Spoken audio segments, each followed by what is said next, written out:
ಶ್ರೀರಾಮ ಸಮರ್ಥ. ಮೇ 17.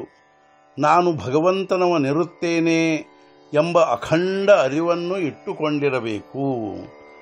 ನಮಗೆ ಏನಾದರೊಂದು ಬೇಕೆನಿಸಿ ಅದು ಪ್ರಾಪ್ತವಾಗದಿದ್ದರೆ ಮನಸ್ಸಿಗೆ ತಳಮಳವಾಗುತ್ತದೆ. ಎಲ್ಲವನ್ನು ಭಗವಂತನೇ ಮಾಡುತ್ತಾನೆ ಎಂದು ತಿಳಿದುಕೊಂಡರೆ ಚಿಂತೆಗೆ ಕಾರಣವಿಲ್ಲ.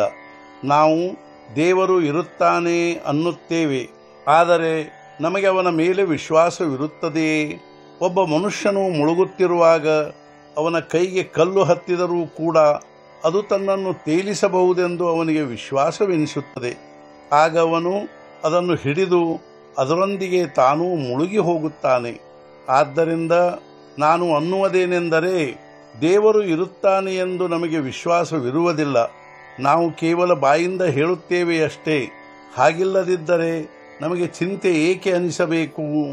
ಪ್ರತ್ಯಕ್ಷ ಭಗವಂತನು ನಮ್ಮ ಮುಂದೆ ನಿಂತುಕೊಂಡಿದ್ದರೂ ನಮ್ಮ ಮನಸ್ಸಿನ ಚಿಂತೆ ದುಃಖಗಳು ತಪ್ಪಲಾರವು.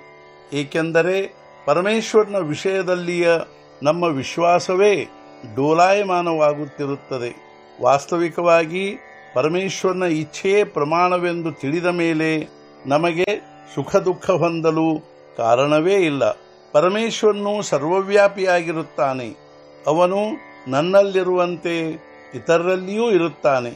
ಆದ್ದರಿಂದ ಬೇರೆಯವರು ಏನೇ ಮಾಡಿದರೂ ನಮ್ಮ ಮನಸ್ಸಿನಲ್ಲಿ ಯಾವುದೇ ರೀತಿಯ ಕ್ಷೋಭೆಯುಂಟಾಗುವ ಕಾರಣವಿಲ್ಲ.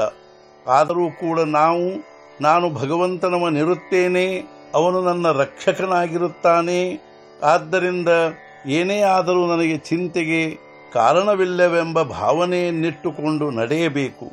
ಇದೆಲ್ಲವೂ ನಾಮಸ್ಮರಣೆ ಮಾಡುವುದರಿಂದ ಸಾಧಿಸುತ್ತದೆ. ಆದ್ದರಿಂದ ನಾನು ಇಂದಿನಿಂದ ಅಖಂಡ ನಾಮಸ್ಮರಣೆ ಮಾಡುವೆನೆಂಬ ನಿಶ್ಚಯ ಮಾಡಬೇಕು ಹಾಗೂ ಆ ದೃಷ್ಟಿಯಿಂದ ಪ್ರಯತ್ನ ಮಾಡುತ್ತಿರಬೇಕು.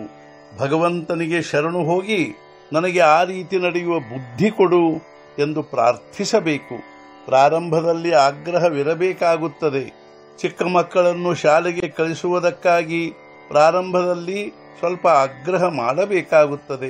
ಮಗಳನ್ನು ಮೊದಲನೇ ಬಾರಿ ಅತ್ತೆಯ ಮನೆಗೆ ಕಳಿಸುವಾಗ ಹಾಗೆಯೇ ಮಾಡಬೇಕಾಗುತ್ತದೆ. ನಾವು ಸ್ವಲ್ಪ ಆದರೂ ನಿಯಮ ಮಾಡಿಕೊಳ್ಳಬೇಕು.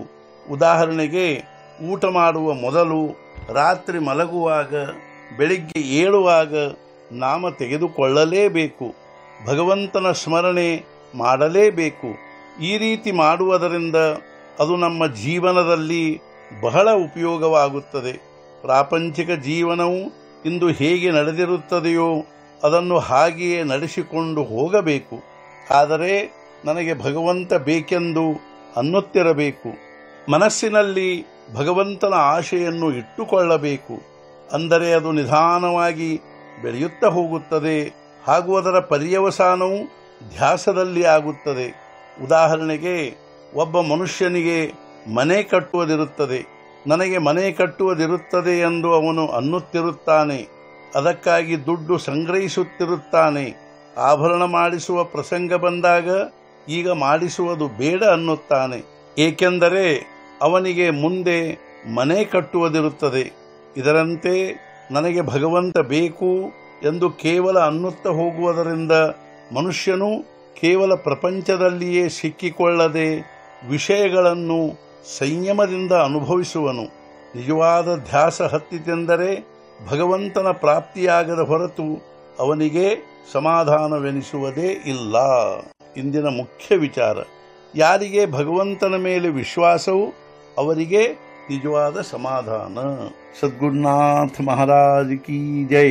ಜೈ ಜೈ ರಘುವೀರ ಸಮರ್ಥ.